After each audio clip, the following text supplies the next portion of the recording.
Current express के दूसरे episode में आपका स्वागत है।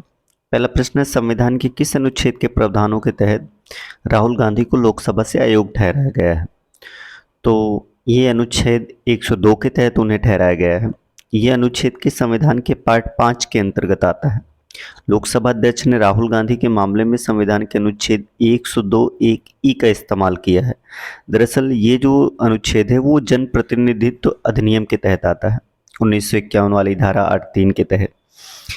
इस कानून में सबसे खास बात यह है कि इसी कानून को बदलने के लिए जो कुछ समय पहले अध्यादेश आया था, जिसे राहुल गांधी ने स्वयं 2013 में फाड़ा था, हम वो भी समझ लेते हैं कि जो जन प्रतिनिधित्व अधिनियम 1951 है, representation of the people act 1951, वो क्या है? लोकसभा सचिवालय ने जब 24 मार्च 2023 को कांग्रेस नेता राहुल गांधी को लोकसभा से अयोग्य घोषित कर दिया। ये फैसला सूरत की अदालत द्वारा मानहानि के एक मामले में दोषी ठहराए जाने के एक दिन बाद लिया गया और वो 23 मार्च से ही अयोग्य हैं। लेकिन ये जो लोकसभा का 102 ई के प्रावधान है, इसके तहत अगर सजा पूरी हो जाए तो उसके 6 वर्ष तक बाद तक भी चुनाव नहीं लड़ सकते वो, यानी राहुल गांधी 2 वर्ष के बाद भी 6 वर्ष तक चुनाव नहीं लड़ सकते। संविधान का जो अनुच्छेद 102 है, ये अनुच्छेद संसद के किसी भी सदन में सांसदों की अयोग्यता से संबंधित है, यानी सांसदों को कैसे निकालना है वो इसके विषय में लिखा गया है। ये इसका भाग 1 संसद को अयोग्य घोषित करने के बारे में ही है। भाग 1 का ए में लिखा है किस किस तरह से निकाला जा सकता है। तो पहला है, यदि वह भारत सरकार या किसी राज्य सरकार के तहत कोई लाभ का पद धारण करता हो, यानी किसी भी पद पर हो, तो भी वो निकाला जा सकता है। दूसरा, 1(b), यदि वह अदालत के द्वारा मानसिक रूप से अस्वस्थ घोषित हो, तब भी निकाला जा सकता है। 1(c), यदि वह दिवालिया हो। और 1(d), यदि वह भारत का नागरिक नहीं हो और स्वेच्छा से किसी विदेशी राज्य की नागरिकता प्राप्त कर ली हो या किसी दूसरे देश के प्रति निष्ठा या पालन की शपथ ले ली हो। और भाग 1(e), यदि संसद द्वारा बनाए गए किसी भी कानून के तहत वो अयोग्य घोषित हो, तो राहुल गांधी इसी 1(e) के अंतर्गत आते हैं। अब हम समझ लेते हैं जन प्रतिनिधित्व अधिनियम representation of the people act 1951 है क्या। तो जो जन प्रतिनिधि अधिनियम 1951 है, ये संसद के सदनों और प्रत्येक राज्य के विधानमंडल के सदनों या सदनों के चुनाव के संचालन के लिए कानून है। कानून सदनों की सदस्यता के लिए योग्यता और योग्यता चुनाव में उनके संबंध में भ्रष्टाचार और अन्य अपराध और ऐसे चुनाव के संबंध में या उससे उत्पन्न होने वाले संदेहों और विवादों के निर्णय से संबंधित है। यानी जो संसद के अंदर जो कुछ भी होता है उस पे क्या निर्णय होना है, इस पे है जन प्रतिनिधित्व अधिनियम।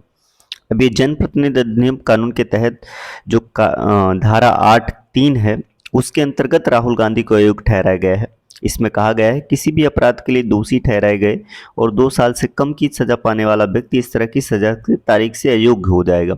उसकी रिहाई के बाद भी 6 साल के लिए वो अयोग्य बना रहेगा।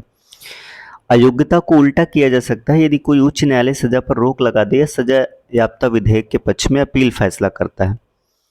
सजा पर रोक केवल दंड प्रहिंसा संहिता सीआरपीसी की धारा 389 के तहत ही निलंबन हो सकता है, बल्कि दोष सिद्धि पर रोक से संबंधित है। यानी उसका मतलब ये नहीं कि सजा उसकी निलंबित हो जाएगी, बल्कि कुछ समय के लिए दोष सिद्धि रुक जाएगा। अयोग्यता के कानून पर सुप्रीम कोर्ट का आदेश 2013 में जन प्रतिनिधित्व अधिनियम 1951 के तहत इतना सख्त नहीं था। उस वक्त इस कानून की धारा 8(4) में यह प्रावधान था कि दोष सिद्धि की तारीख से अयोग्यता केवल 3 महीने बीत जाने के बाद प्रभावी होगा, यानी तुरंत फौरन नहीं लागू होगा। उस अवधि के भीतर अगर कोई सांसद या विधायक हाई कोर्ट के सामने सजा की अपील दायर कर सकते थे। सुप्रीम कोर्ट ने वर्ष 2013 में लिली थॉमस बनाम यूनियन ऑफ इंडिया के फैसले में जन प्रतिनिधित्व अधिनियम 1951 की धारा 8(4) को असंवैधानिक अधिकार करा दिया। सुप्रीम कोर्ट ने कह दिया कि अगर कोई व्यक्ति आरोपी है तो फिर उसे 3 महीने का भी समय नहीं दिया जाना चाहिए, उसे फौरन बाहर करना चाहिए। इसी फैसले से लोकसभा सचिवालय को राहुल गांधी ने तुरंत अयोग्य घोषित करने की अनुमति दे दी। अब वर्ष 2013 में ही जब सुप्रीम कोर्ट के फैसले को पलटने के लिए मनमोहन सरकार अध्यादेश लेकर आई थी, तो 24 सितंबर 2013 को कांग्रेस सरकार ने अध्यादेश की खूबियां बताने के लिए एक प्रेस कॉन्फ्रेंस बुलाई थी और इसी प्रेस कॉन्फ्रेंस में राहुल गांधी ने पहुंचकर कहा था कि यह अध्यादेश बकवास है और इसे फाड़कर फेंक देना चाहिए। यानी अगर उस अध्यादेश को राहुल गांधी ने फाड़कर नहीं फेंका होता तो आज उनकी जो संसद सदस्यता है वो नहीं जा रही होती। इसके बाद यह अध्यादेश वापस ले लिया गया था और इसी की वजह से तत्कालीन राहुल गांधी सहित तमाम जो संसद के सदस्य थे वो अयोग्य ठहरा दिए गए थे।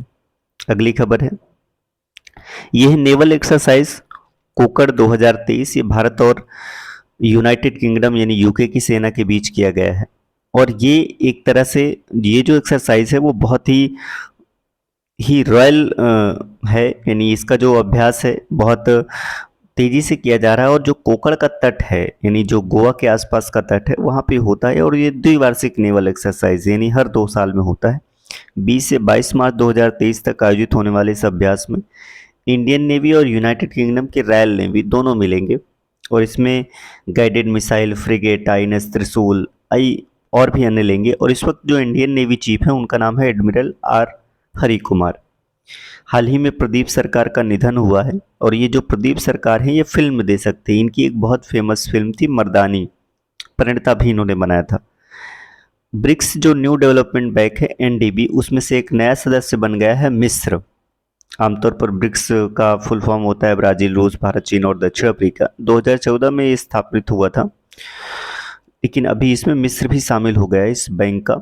सितंबर 2021 में एनडीबी ने बांग्लादेश, संयुक्त अरब अमीरात और उरुग्वे को शामिल किया था, यानी ये लगातार धीरे धीरे आगे इसके सदस्यों को बढ़ रहे हैं। वर्तमान में इसके सदस्य हैं बांग्लादेश, ब्राजील, चीन, मिस्र, भारत, रूस, दक्षिण अफ्रीका, यूएई और उरुग्वे। अब चूंकि मिस्र शामिल हुआ है तो मिस्र के विषय में पढ़ लेते हैं। मिस्र के राष्ट्रपति हैं अब्दुल फतह अल सीसी। यहाँ की राजधानी है काहिरा और मुद्रा है इजिप्टियन पाउंड। मिस्र वो देश है जहाँ से नील नदी गुजरती है, जो दुनिया की सर्वाधिक बड़ी नदी है। एनडीपी की वर्तमान में जो नई प्रमुख बनी है वो है डिल्मा रोसेफ, और ये जो डिल्मा रोसेफ हैं ये ब्राजील की पूर्व राष्ट्रपति हैं। भारत में जो इंटरनेशनल टेलीकम्युनिकेशन यूनियन उसका क्षेत्रीय कार्यालय खोला गया है, और ये कार्यालय नई दिल्ली में खुला है आईटीयू का। ये आईटीयू ही है जो 5G 6G इन सभी के लाइसेंस और उनके चीज़ों को कम्युनिकेट करती है दुनिया भर के देशों के बीच। तो अब ये भारत में खुला है। इसका जो मेन हेडक्वार्टर है वो स्विट्जरलैंड के जेनेवा में है। भारत ने 2022 में इसके लिए हस्ताक्षर किए थे। ये इसमें जो वर्तमान में ये जो भारत का कार्यालय है वो कुछ देशों के लिए काम करेगा, जैसे भारत खुद नेपाल, भूटान, बांग्लादेश, श्रीलंका, मालदीव, अफगानिस्तान और ईरान की ज़रूरतों को पूरा करेगा। सऊदी अरब का जो ग्रांड प्री है 2023 उसके विजेता इस साल आए हैं सेर्जियो पेरेज। दूसरे स्थान पर मैक्स वर्स्टापेन रहे। अंतर्राष्ट्रीय अजन्मे का बच्चे का भी दिवस मनाया जाता है, और ये 25 मार्च को है। अजन्मे यानी आज ही। अजन्मे बच्चे का अंतर्राष्ट्रीय दिवस ये पोप जॉन पॉल द्वितीय द्वारा स्थापित किया गया है। ज्ञात हो कि ये जो पोप हैं वो जो ईसाई धर्म में सर्वोच्च धार्मिक गुरु होते हैं वही पोप होते हैं। इस दिन का उद्देश्य अजन्मे बच्चों की सुरक्षा और गर्भपात के बारे में लोगों को जानकारी बढ़ाना है। 2023 में इसकी थीम है every life is precious, celebrating the unborn. हर जीवन कीमती है, अजन्मे का जश्न। एक और है जो सबसे ज़्यादा फेमस है, हिरासत में लिए गए और लापता स्टाफ सदस्यों के साथ एकजुटता का अंतर्राष्ट्रीय दिवस कब मनाया जाता है, तो ये भी 25 मार्च को ही होता है। यह दिवस 25 मार्च को इसलिए मनाया जाता है क्योंकि एलेक कोलेट नाम के एक पत्रकार थे जो फिलिस्तीन शरणार्थियों के लिए काम करते थे। 1985 में कुछ लोगों ने उनका अपहरण कर लिया और कुछ ही दिनों बाद उनका शव लेबनान की घाटी में मिला।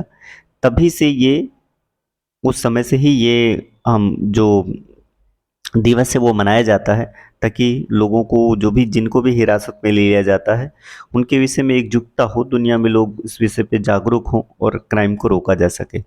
अगर आपको यह खबर आती है और अच्छी लगती है हमारी खबरें तो प्लीज़ लाइक करें और सब्सक्राइब करें। धन्यवाद।